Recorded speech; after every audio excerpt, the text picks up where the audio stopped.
Hello दोस्तों, स्वागत है आप सभी का आपके अपने चैनल गुरुमंत्र इंस्टीट्यूट पर।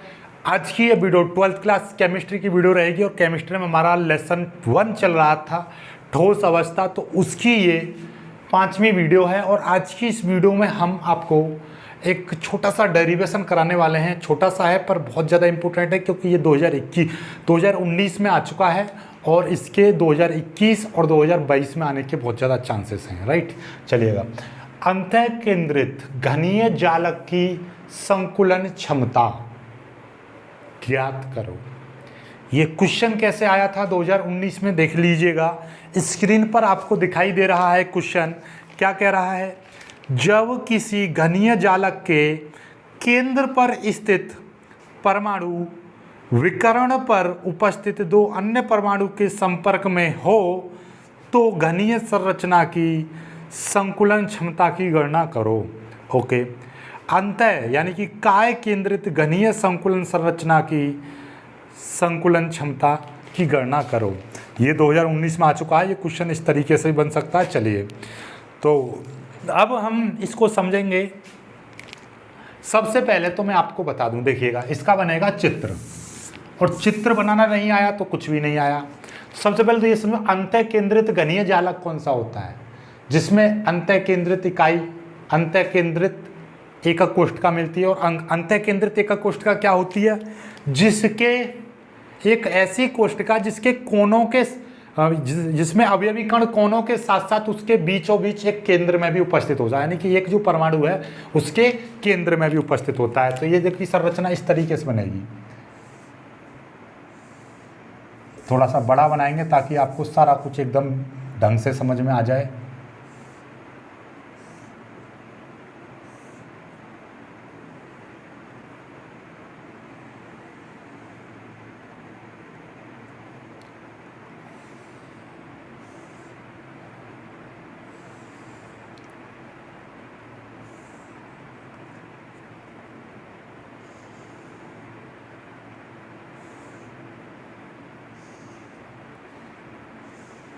ये इस तरीके से बन गया।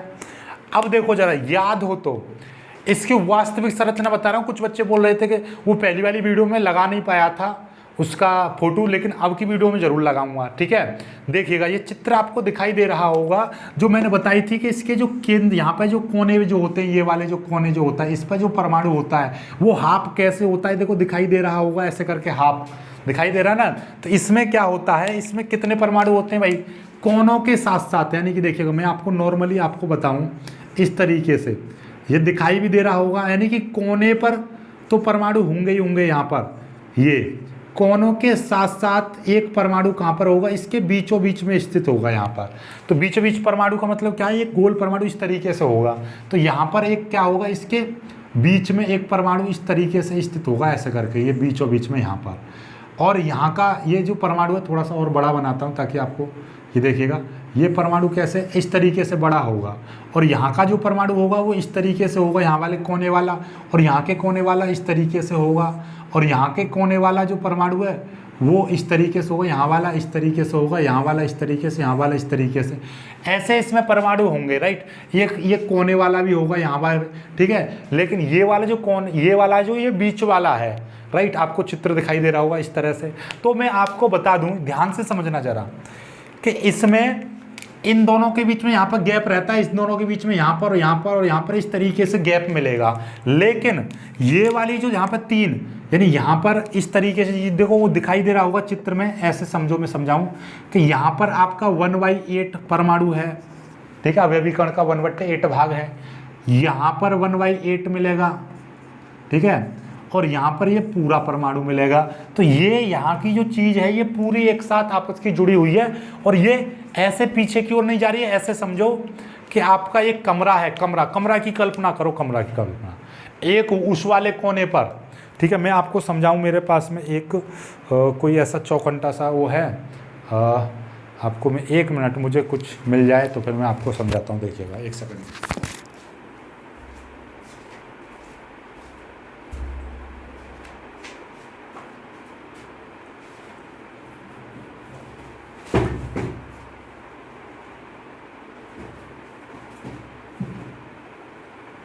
ज़्यादा नहीं मिली है, लेकिन मैं आपको देखिए इस चौखंटे से मैं समझाना चाहूँगा कि ऐसे समझो इस तरीके से ये क्यूब होगा आपका, ये बड़ा सा होगा क्यूब, मतलब ये आपका घन होगा तो ये पूरा ऐसे होगा। अब उसमें देखिए 1/8 परमाणु कैसे होता है, देखिए जैसे मेरे पास ये रुपया है, समझो ये छोटा एटम है आपका परमाणु, और इस परमाणु को मैं आपको क्या कर दे रहा हूँ, अलग अलग भागों में काट दे रहा हूँ, यानी कि इसके देखिएगा एक परमाणु के 4, अब तो दिखाई दे रहे हैं 4 भाग दिखाई दे रहे हैं, अब मैं इनके 8 भाग कर दे रहा हूँ इस तरीके से, राइट। तो अब देखो ज़रा नॉर्मल तरीके से मैं आपको समझाना चाहूँ तो ये 8 भाग है, तो इस पर क्या होगा, इस तरीके से एक छोटा सा भाग दिखाई देगा यहाँ पर, ऐसे समझ लो, इसको मारा गोली आपको मैं बता दूँ, देखिए ऐसे छोटा सा परमाणु का इतना सा भाग दिखाई दे रहा है, यानी कि ऐसे देखा जाए तो ये 1/8 दिखाई दे रहा है इसका। ये गोल परमाणु होता तो उसका कोने पर, यहाँ का जो कोने वाला जो परमाणु है, ये वाले जो कोने आगे रखा हुआ, एक आगे एक इसके पीछे भी रखा हुआ ऐसे, तो ये 1/8 आ रहा है। तो ऐसा समझो कि यहाँ पर जो परमाणु है आपका, मैं आपको बता दूँ ये इस तरीके से बन रहा है ऐसे, ठीक है, मैं यहाँ पर बना दे रहा हूँ इसको, ये इस तरीके से बन रहा है यहाँ पर। तो यहाँ पर जो आगे जो परमाणु रखा होगा, इस वाले केंद्र पर यहाँ पर जो परमाणु रखा होगा वो इस तरीके से रखा होगा, ठीक है, जिसका ये वाला हिस्सा दिखाई देगा।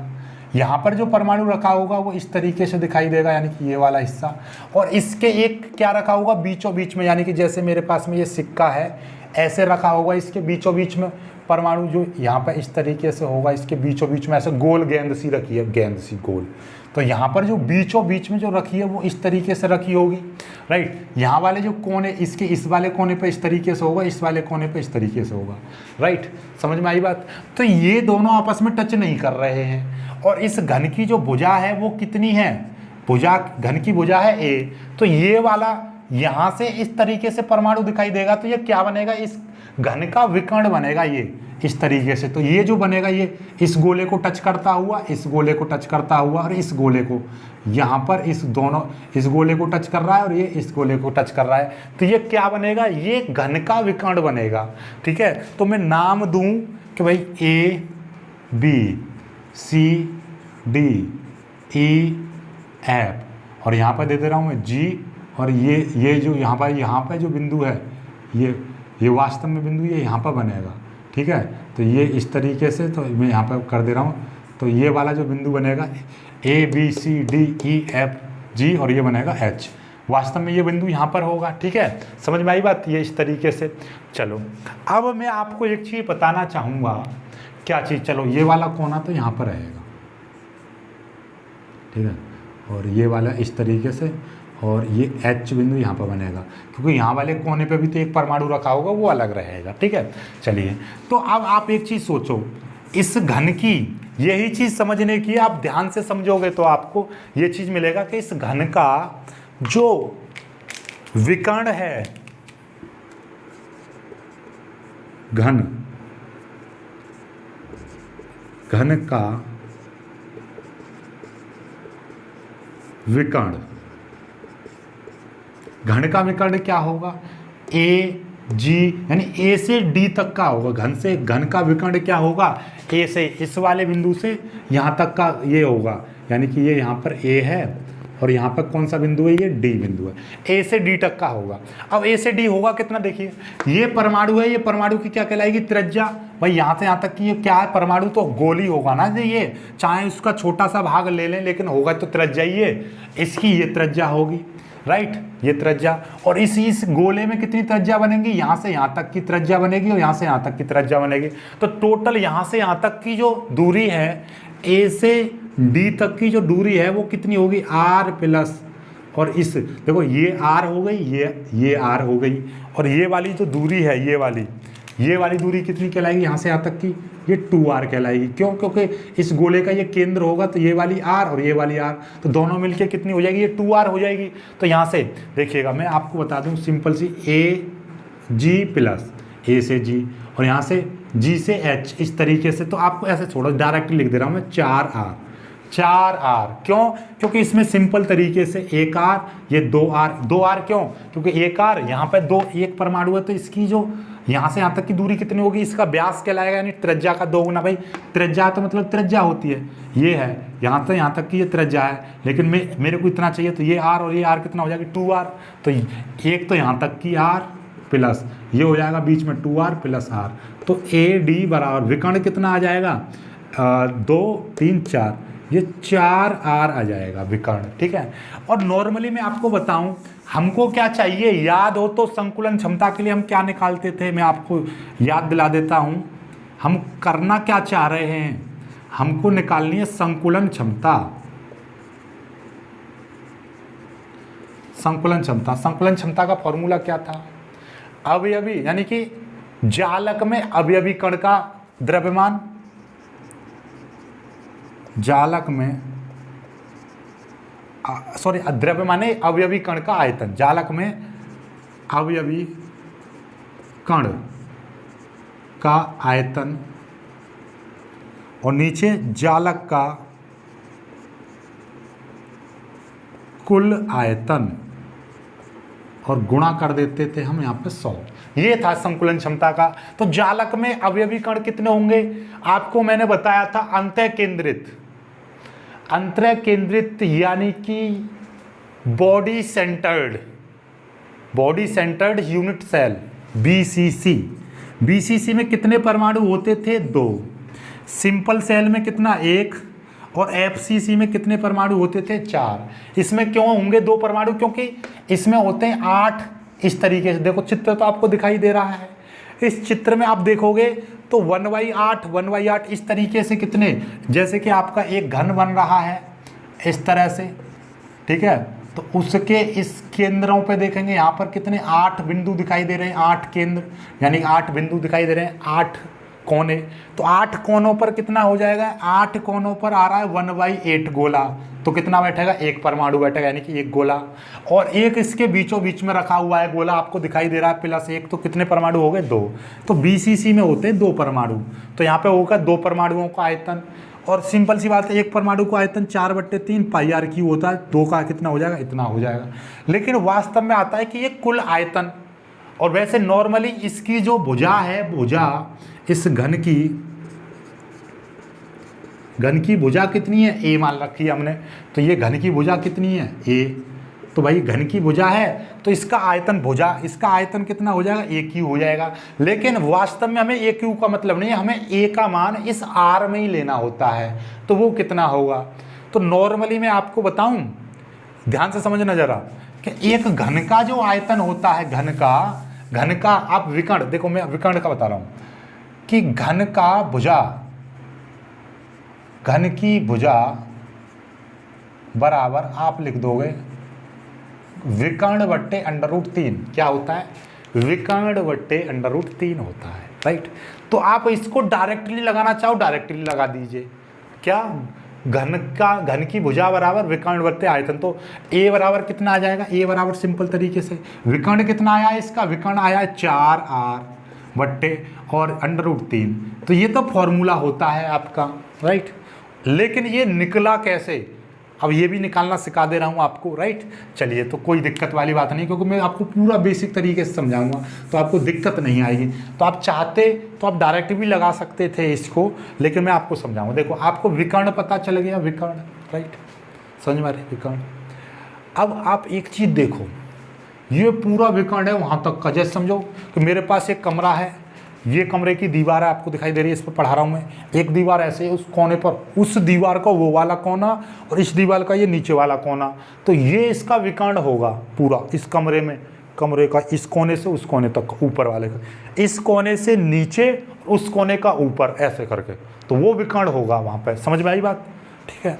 चलिए, तो ऐसे समझो कि ये घर है, ये घर का ये वाला कोने वाला हिस्सा नीचे वाला, और ये सामने वाली दीवार, इससे सामने वाला जो कोना दिखाई दे रहा है, उस ये सामने के नीचे इसमें कोना होगा ना, नीचे वाली दीवार, तो उस नीचे नहीं, इससे ऊपर वाला ये पूरा विकर्ण होगा, राइट। तो ये विकर्ण है आगे ऐसे करके, इसमें एक ये भुजा दिखाई दे रही है, ये कितनी A होगी, राइट, ऐसे करके। और इसमें एक चीज़ और दिखाई देगी आपको, ये हमें तो एक त्रिभुज टाइप का बनाना है, ऐसे एक विकर्ण, इस कमरे की ये दीवार आ गई, ऐसे ये नीचे भी तो आना आएगा, तभी तो त्रिभुज बनेगी। तो नीचे कौन सा बनेगा, नीचे वाला ये वाला हिस्सा आएगा इसका, ये देखिएगा, नीचे वाला ये वाला होगा ऐसे, ये वाला इससे मिलता हो, ठीक है। तो ये वाला, अब नीचे वाले ये वाला हिस्सा कैसे निकलेगा भाई, जैसे कि सपोज दैट ये है ये, तो हमारा देखो विकर्ण कौन सा होगा, विकर्ण में आपको बता दूं, यहाँ से इस वाले नीचे इस कोने पर से इस बाहर वाले कोने पर, या इस बाहर वाले कोने से उस अंदर वाले कोने में घुस दो, यहाँ से यहाँ तक का ये होगा विकर्ण पूरा, यहाँ से यहाँ तक का, राइट, ऐसे विकर्ण। ये वाली भुजा और ये ऐसे करके वाली भुजा दिखाई देगी, तभी तो त्रिभुज बनेगा। देखिए ये त्रिभुज बनेगा इस तरह से, क्योंकि हमें उस वाले कोने पे तो ये चाहिए, ऐसे उस वाले कोने पे से ऐसे करके अंदर वाला, तो वहाँ से तो ऐसे करके नीचे जाएगी, लेकिन यहाँ से ऐसे आएगी तो वो वाली भुजा, यहाँ वाली जो भुजा है वो इस तरीके से दिखाई देगी, नीचे वाली ऐसे और इसकी ऊपर वाली भुजा ऐसे और ये विकर्ण वाली भुजा ऐसे, समझ आई, ये अंदर वाली, तो ये वाली भुजा मिल गई हमें, और ये वाली ऐसे मिल गई, और ये वाली इस तरीके से मिल जाएगी। लेकिन नीचे वाली भुजा को इस सामने वाली भुजा मत समझ लेना, ये वाली नहीं, ये वाली जो भुजा है उसके अंदर पहुंचेगी, अंदर यहाँ पर कहाँ पे पहुंचेगी, ये वाली जो अंदर कोने पे से भुजा इसके नीचे पहुंचेगी, और हमें तो ये वाला जो अंदर वाला कोना था वो हमें यहाँ से यहाँ तक लिया था, यहाँ तक, तो ये वाली भुजा का भी तो हमको यहाँ पे चाहिए। अब यहाँ से देखोगे तो ये एक और ये वाला बिंदु ए बी और सी, ये वाले बिंदु आगे के देखिएगा, ये वाला अंदर दिखाई दे रहा है ना, ए बी अंदर वाला सी, तो इससे ओवरऑल बात ये है कि हमको इस घन की भुजा ए का मान निकालने के लिए, घन की भुजा ए का मान निकालने के लिए हमको इस वाई त्रिभुज का इस्तेमाल लेंगे। देखिए ये होगा इसका कर्ण इस वाई त्रिभुज का, और ये होगा उसका लंब, ये वाला क्या होगा, लंब होगा, और ये जो AC है ये होगा उसका आधार, ये क्या होगा, आधार। अब आपको इस वाली त्रिभुज के लिए, यानी कि त्रिभुज ACD में आपको AC की वैल्यू तो पता नहीं है। आप सोचो ये AC, ये वाली त्रिभुज नहीं है, ये ऐसा समझो, ये है आपका कि सपोज दैट कि हमारे एक कमरा है, ये कमरे का नीचे का हिस्सा है ऐसे, ठीक है, ये वाला इस तरीके से, तो ये A ये B, ये कमरे का सामने का, ये दीवार ऐसे गई है, तो ये इस दीवार के ऊपर एक दीवार ऐसे खड़ी होगी, तो ये कर्ण इस तरीके से उस पर जा रहा है, ऊपर जा रहा है, ये दीवार ऐसे खड़ी हुई है नीचे, तो ये कमरा का, तो ये नीचे वाले फर्श का, ये नीचे वाला जो फर्श है, ये ऐसे करके जो नीचे फर्श है ये उसका कर्ण बनना है। तो आपको AC का नहीं पता, हमको त्रिभुज ADC में या ACD में ये कर्ण है, ये लंब है, इसकी वैल्यू तो आपकी A लग जाएगी, राइट, ये वैल्यू आपकी 4R लग जाएगी, यहाँ से यहाँ तक की जो वैल्यू है ये कितनी हो जाएगी, 4R हो जाएगी। बची वैल्यू कौन सी, ये वाली वैल्यू बचती है AC, तो AC की वैल्यू कितनी होगी। अब AC निकालने के लिए हमको दिखाई दे रहा है क्या कि ABC ये एक प्रकार का त्रिभुज है, तो यहाँ से हमको AC निकालने के लिए हम कौन सा लगा देंगे, ऐसा समझो। तो मतलब ये है, अपने आप में ऐसा समझो कि ये नीचे का इस तरह से आपको दिखाई देगा एक चौकोर, ये दिखाई देगा, ये A ये B और यहाँ पे दिखाई देगा C और यहाँ पे दिखाई देगा G, तो हमको चाहिए AG, AC की वैल्यू चाहिए, ये A और ये A, राइट। तो यहाँ से हम AC की वैल्यू निकालेंगे, तो ऐसे समझो, मैं यहाँ पे बना दे रहा हूँ इस तरह से, ये A ये B ये C और ये G, तो हमको ये वाली वैल्यू चाहिए AC, तो AC की वैल्यू कितनी हो जाएगी, सिंपल सी बात है, ये कर्ण हो जाएगा, तो भैया AC का स्क्वायर बराबर AB का स्क्वायर प्लस BC का स्क्वायर, तो A स्क्वायर बराबर ये R स्क्वायर, सॉरी ये AC का स्क्वायर चाहिए हमको, AC का स्क्वायर बराबर क्या हो जाएगा, A square plus A square, right, देख लीजिए, A स्क्वायर प्लस ये भी अपने आप में क्या होगा, A स्क्वायर होगा, A स्क्वायर, तो AC का स्क्वायर बराबर कितना हो जाएगा, 2A का स्क्वायर, तो AC बराबर क्या हो जाएगा, अंडर रूट में 2A स्क्वायर, तो क्या आ जाएगा, A अंडर रूट 2 आ जाएगा। A स्क्वायर से देखिएगा ध्यान से, ये AB का स्क्वायर यानी कि AB अपने आप में A है, BC यानी कि अपने आप में A है, A स्क्वायर और A स्क्वायर कितना हो गया, 2A स्क्वायर हो गया, और ये AC का स्क्वायर, AC की वैल्यू चाहिए तुम्हारी अंडर रूट में इस तरीके से आ जाएगा, और ये हमारा 2A स्क्वायर, ये अंडर रूट 2 पर तो अंडर रूट रह जाएगा, और अंडर रूट से ये स्क्वायर खत्म हो जाएगा, A का, तो ये आ जाएगा AC बराबर ये आ गया, राइट। चलिए AC बराबर निकल आया। अब हमको क्या निकालना है, अभी AC निकला, अब हम ये वाला विकर्ण निकालेंगे, विकर्ण, इसका विकर्ण, और विकर्ण का फॉर्मूला क्या होगा, घन का विकर्ण, घन का विकर्ण कितना होगा, ए से उस डी तक की, ए से डी, तो ये भी अपने आप में त्रिभुज बनेगा। ठीक है, कौन सा त्रिभुज, पहले तो हम बात कर रहे हैं यहाँ पर ये वाली त्रिभुज हमने ली थी कौन सी, ए बी सी, ए देखो ये वाली त्रिभुज ए बी सी से ये आ गया। अब त्रिभुज लेंगे हम, त्रिभुज ए सी डी से, ए सी डी से क्या हो जाएगा, ए डी का स्क्वायर बराबर ए सी का स्क्वायर प्लस सी डी का स्क्वायर। भाई ये अपने आप में अब ऐसी त्रिभुज दिखाई देगी कि ऐसा समझो एक कमरे की दीवार है ना, जैसे हमने यहाँ से ऐसा समझो एक कमरा है, कमरा तो उस कमरे का, जैसे कि ये कमरा था ये इस तरीके से, और ये इस तरीके से बनेगा ना ये कमरा। अरे यार कैसे समझाऊँ मैं तुमको, मेरे पास कमरा देखो यहाँ पे, तुम यहाँ होते तो मैं आपको समझा पाता ढंग से, लेकिन फिलहाल मैं आपको बता दूँ कि ये देखिएगा कमरा इस तरह से है कि मेरी ये दीवार है, इस दीवार के नीचे वाला कोना उस दीवार के उस वाले कोने से मिल जाएगा, तो ये तो हो जाएगा कर्ण। तो आधार क्या बनेगा, उस दीवार से नीचे वाला जो कोना है और इस कोने से नीचे वाला जो कोना बनेगा वो आधार होगा। तो अपने आप में ये क्या होगा, देखो मैं आपको समझाऊं तो समझाऊं कि आप तो समझ में आ ही गया होगा यार। ठीक है, कि ये आपका समझो ए डी, यहाँ से ये नीचे वाला उस दीवार पर, ये सीधी, और ये नीचे वाला ऐसे बनेगा। ठीक है, चलिए तो ये ए डी का स्क्वायर, यानी कि हमको ए डी का स्क्वायर का मतलब ए डी की जो वैल्यू थी वो कितनी आई है 4r, तो ये आएगा 4r का स्क्वायर बराबर ए सी की वैल्यू कितनी आई है a√2 का स्क्वायर बराबर। सिंपल सी बात है वैसे तो, मैं आपको बता दूं देखो ए सी का स्क्वायर, तो यहाँ पर डायरेक्टली आप इतनी वैल्यू रख दो ना डायरेक्ट, इसकी ज़रूरत ही नहीं पड़ेगी, तो ए सी का स्क्वायर ही रखो, सिंपल सी बात है। तो ये कितना हो जाएगा 2a² प्लस सी डी की वैल्यू a है तो ये हो जाएगा a², तो ये कितना हो जाएगा 4 × 16 r² बराबर ये कितना हो जाएगा 3a²। यहाँ से हमको a की वैल्यू निकालनी है, तो a की वैल्यू का मतलब कितना हो जाएगा, ये 16/3 r² बराबर a², ये 3 नीचे आ गया, तो मतलब कितना a बराबर कितना आ जाएगा अंडर में 16r²/3, मतलब √16 r²/√3। तो 16 का मतलब कितना हो जाएगा √4 हो जाएगा, और अंडर से r² खत्म हो जाएगा तो कितना बचेगा r बचेगा, ये √3। तो ये आ गया। तो मैंने क्या बताई थी, a बराबर होता है विकर्ण बट्टे √3। तो देखो 4r, ये 4r, ए डी क्या था विकर्ण था, और ए डी की वैल्यू आ रही है 4r, तो 4r अपने आप में विकर्ण है, तो विकर्ण बट्टे √3। तो ये डायरेक्ट भी लगा सकते हो, या आप ऐसे त्रिभुज करके लगा देना, राइट। चलिए अब हमको तो क्या निकालना था, हमको निकालनी थी संकुलन क्षमता। तो संकुलन क्षमता का फॉर्मूला क्या होता है, संकुलन क्षमता, देख ये ए आ गया ए, राइट। और हमको तो यहाँ पे पहले तो ए क्यू निकालो, क्योंकि ए क्यू भी तो निकालना है, आयतन, तो घन का आयतन निकाल लो पहले, घन का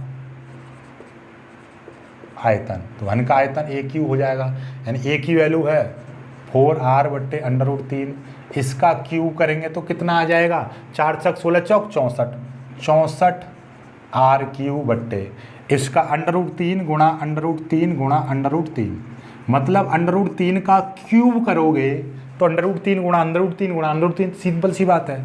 तो ये √3 से √3 हट जाएगा, ये 3 आ जाएगा, ये √3 बचेगा, तो नीचे क्या आ जाएगा √3।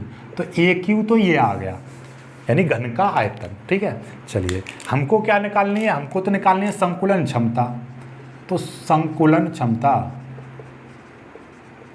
बराबर फॉर्मूला क्या, संकुलन क्षमता बराबर के जालक में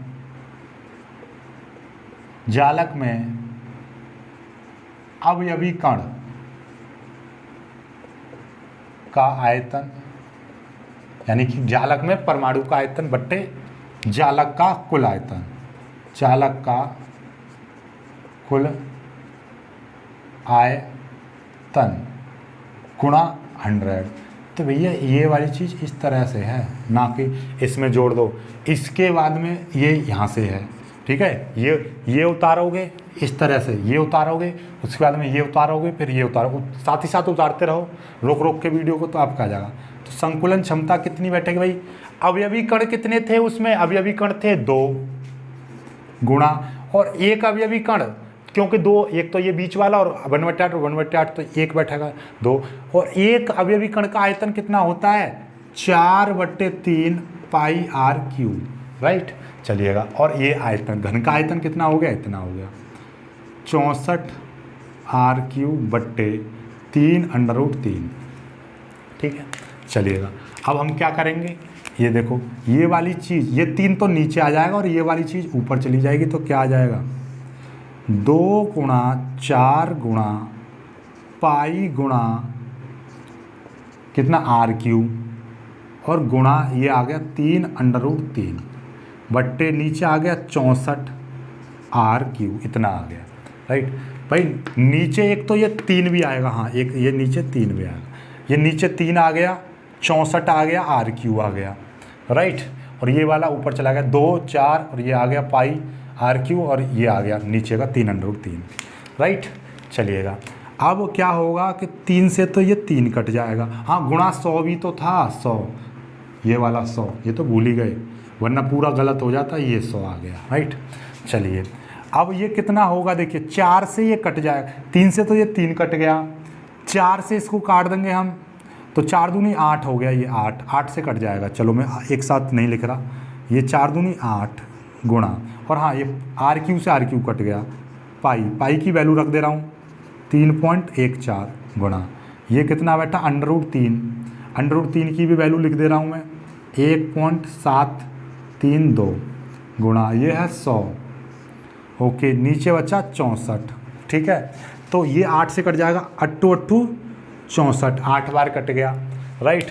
चलिएगा, तो ये देखिएगा, तो ये आ जाएगा आपका कितना आ गया, इतना आ गया, और ये 3.14 गुणा 1.732, और चाहो तो मैं यहीं पर काट दे रहा हूँ इसको, चलो एक लाइन और काट दे रहा हूँ क्योंकि फिर जगह कम बचेगी। 8 से ये कट जाएगा 100, 100 में यदि 8 का भाग करोगे तो कैसे करोगे, 8 एकन 8 बचे 2, उतार लिया 0, 8 दूनी 16 बचेंगे 4, पॉइंट लगाएंगे 0, तो 12.5, 8 से कट जाएगा 12.8 5 बार, 8 से 100 कट गया 12.5 बार, तो ये 12.5 आ जाएगा, और जब इसकी गुणा करोगे तो 68.04 आ जाएगा, 68.04%। दिखाई दे रहा है या नहीं दिखाई दे रहा, अब गुणा तो आप कर ही लोगे, 68.04, ये दिखाई नहीं दे रहा है, ओके, ये देखिएगा, तो फिर मैं कैसे करूं इसको, चलिए दिखाई नहीं दे रहा, तो देखो ये तो दिखाई दे रहा होगा ये, तो यहाँ पे ही मैं लिख दे रहा हूँ इसको, ये कितना हो जाएगा, ठीक है, ये हो जाएगा 68.04%, इतना आ जाएगा, राइट। 68.04% आ जाएगा, इसकी गुणा करो 1 2 3 तीनों की गुणा कर लेना, 68% आ जाएगा, कुल मिला के बात ये है। इसी को बोलती हैं कुछ किताबें सीधे 68%, तो ये वास्तव में होता कितना 68.04%, राइट। चलिएगा, तो ये डेरिवेशन पूरा हो चुका है। इसमें यदि कोई भी समस्या, आपत्ति, विपत्ति, परेशानी कुछ भी हो, कमेंट जरूर कर देना, और मुझे नहीं लगता कि अब आपको कमेंट होगी, क्योंकि मैं 0 लेवल से हर चीज़ आपको समझाने की कोशिश की है। नहीं समझ में आती है तो कमेंट करना, फिर मैं अगली वीडियो में आपका मतलब जो भी परेशानी है उसको ख़त्म करने की कोशिश करूँगा, राइट। फिजिक्स की वीडियो अब से 2 घंटे बाद आ जाएगी, आप चिंता ना करो, ओके। चलिए, फिजिक्स में बहुत ही बेहतरीन डेरिवेशन करवाया जाएगा आज, मस्त वाला। चलिएगा, तो वीडियो को लाइक करना, अपने दोस्तों के साथ शेयर करना, जो बच्चे नए हैं वो चैनल को सब्सक्राइब जरूर कर लेना। मिलेंगे एक खूबसूरत सी वीडियो में, तब तक के लिए बाय बाय, जय हिंद।